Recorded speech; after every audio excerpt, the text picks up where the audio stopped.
है। खगड़िया से इस बार राजेश वर्मा उम्मीदवार है, लोजपा रामविलास से चिराग पासवान ने कि युवा चेहरे पर इस बार भरोसा जताया है। पहले भी जताया था, विधानसभा के चुनाव में भागलपुर से चुनाव लड़े थे। राजेश जी, सबसे पहले तो आपका स्वागत है बिहार तक में। बहुत बहुत धन्यवाद। मैं आपका भी धन्यवाद करता हूं और आपके तमाम दर्शकों का भी धन्यवाद करता हूं। चुनावी करियर जो है, राजनीतिक करियर जो है वो आपका पुराना रहा है। पहले भी आप भागलपुर से चुनाव लड़े हैं और भागलपुर के डिप्टी मेयर भी रहे हैं। अब सांसद के उम्मीदवार बन गए हैं एनडीए के, क्या कहेंगे खगड़िया से? नहीं, ये बिल्कुल ये अनएक्सपेक्टेड है और ये मुझे लगता है कि हमारे राष्ट्रीय अध्यक्ष जी का मैं सैकड़ों बार धन्यवाद देता हूं कि उन्होंने ये विश्वास दिखाया। और ये सीट इसीलिए भी महत्वपूर्ण है। लोकसभा सीट तो 40 है, लेकिन उसमें खगड़िया इसीलिए बहुत महत्वपूर्ण होती है मेरे लिए और मेरे जैसे युवा पर उन्होंने भरोसा किया, क्योंकि ये सीट हमारे संस्थापक स्वर्गीय रामविलास पासवान जी का गृह जिला है। और उस सीट से मुझे कैंडिडेट बनाने का निर्णय जो हमारे राष्ट्रीय अध्यक्ष जी ने लिया है, इसके लिए मैं उनका कोटि कोटि धन्यवाद करता हूँ। और उनके इस विश्वास को मैं उनको ये विश्वास दिलाता हूँ कि कभी भी उनका ये विश्वास डगमगाएगा नहीं। और नरेंद्र मोदी जी के 400 पार के सपनों में एक गिलहरी के रूप में एक सीट से मैं भी उनके सपनों को पूरा करने का काम करूंगा। राजेश जी, एक सवाल है कि चिराग पासवान ने आप पर भरोसा जताया, आपके लिए प्रेशर कितना बढ़ जाता है, क्योंकि वो सिटिंग सीट था और वहाँ के सिटिंग सांसद का टिकट काट के आप पर भरोसा जताया है, युवा हैं आप, क्या कहेंगे इसके लिए?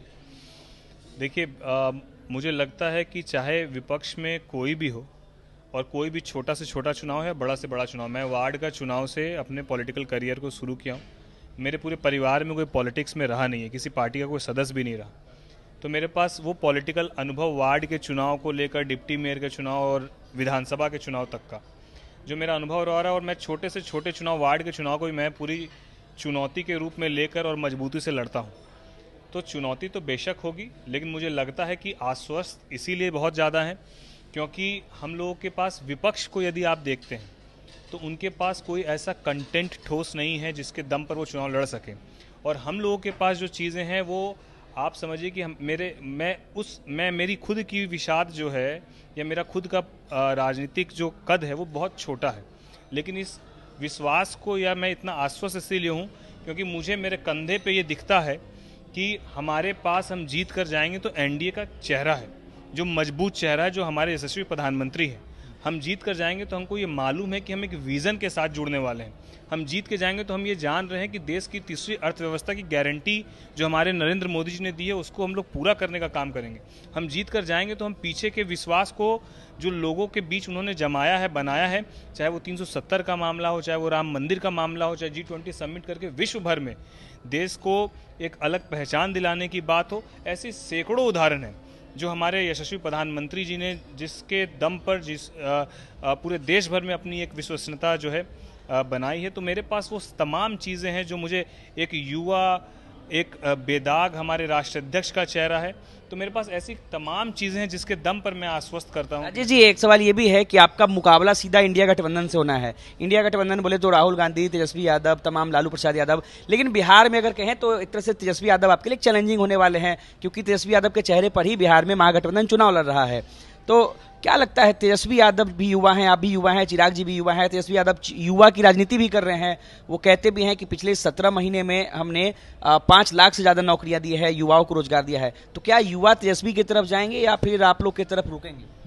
देखिए, तेजस्वी जी के पास बड़ा राजनीतिक अनुभव है और मुझे लगता है कि यहाँ पर वो फैक्टर इसलिए काम नहीं आएगा क्योंकि यदि इंडिया गठबंधन तेजस्वी जी को चेहरा बनाता प्रधानमंत्री का, तब मुझे लगता है कि उस फैक्टर पे हम लोग कोई बात करते हैं। लेकिन यहाँ पर तो अभी ये मालूम ही नहीं है कि इंडिया गठबंधन का चेहरा कौन होने वाला है। तो मुझे लगता है कि उस विषय पर बात भी, चर्चा भी होना, मुझे लगता है कि कोई उसका कोई पैमाना ही सेट नहीं किया जाता कि इंडिया को हम लोग खुद कह रहे हैं कि जाति से ऊपर उठकर लोग इसीलिए वोट दे रहे हैं कि वहाँ पर कोई विज़न ही नहीं दिख रहा है, वहाँ कोई चेहरा ही नहीं दिख रहा है कि चेहरा होगा कौन जीतकर। और वहाँ इंडिया अपने आप को एक मत होने का दावा करता है, तो दूसरी तरफ बंगाल में अकेले चुनाव लड़ती है ममता बनर्जी, दूसरी तरफ जो है पंजाब में जो है अलग चुनाव लड़ रहे होते हैं। तो इस तरह का इंडिया गठबंधन है कि जिसका स्वरूप खुद इंडिया गठबंधन के लोगों को मालूम नहीं कि आगे चलकर प्रधानमंत्री कौन होगा, गठबंधन में कौन रहेगा, कौन नहीं रहेगा। इस तरीके के स्वरूप में इंडिया गठबंधन अभी चल रहा है। चलिए, एक आखिरी सवाल, खगड़िया से सांसद बनने के लिए आप चुनाव लड़ रहे हैं, चुनाव जीतते हैं, संसद भवन पहुंचते हैं आप, तो राजेश वर्मा की पहली प्राथमिकता क्या होगी अपने क्षेत्र के लोगों के लिए और युवाओं के लिए? देखिए, क्योंकि मैं 5 साल तक डिप्टी मेयर की राजनीति किया हूँ, नगर निगम की राजनीति किया हूँ, और नगर निगम लोगों की मूलभूत समस्याओं का समाधान करता है। रोड, नाली, जल, पानी, बिजली, आवास, तो हजारों की संख्या में लोगों का ये मूलभूत समस्याओं का समाधान करने का काम किया। और वो 5 साल का जो अनुभव है, उस दम पर मैं आपको कहना चाहता हूँ कि वो अनुभव पूरी तरीके से खगड़िया लोकसभा के लोगों की आम समस्याओं के निजात के साथ साथ हमारे संस्थापक रहे स्वर्गीय रामविलास पासवान जी का जो सपना था, प्रिंसटन फूड पार्क का उन्होंने इनॉग्रेशन किया था, उद्घाटन किया था, और ये सोच के किया था कि यहाँ पर हम हज़ारों लोगों को रोज़गार देंगे। तो वो जो अधूरा सपना, उसको पूरा करने का बिल्कुल प्रयास करूँगा। एक मेडिकल कॉलेज का सपना जो उन्होंने देखा था, उसको पूरा करने का प्रयास करूँगा। और साथ ही साथ एक बहुत ही शक्तिपीठ तीर्थ स्थल वहाँ पर माँ कात्यायनी का मंदिर है, जिसको प्रदेश स्तर, राज्य स्तर का दर्जा मिले, ताकि वहाँ पर लोगों का जो है एक पर्यटन स्थल के रूप में वो विकसित हो, रोज़गार हो, और हमारे खगड़िया की पहचान देश स्तर पर हो। मैं बिल्कुल ये प्रयास करूंगा। और मैं कोई बहुत बड़ा कमिटमेंट नहीं करूंगा कि मैं कोई एयरपोर्ट ला दूंगा, क्योंकि पहले आप लोगों को, आपको ये प्रायोरिटाइज करना होगा कि पहली प्राथमिकता आपकी लोगों को मूलभूत समस्याओं से निजात दिलाना, और दूसरी तीसरी प्रायोरिटी में हम लोगों का ये ज़रूर है, जो मैंने अपने 3-4 पॉइंट हमने रखा है।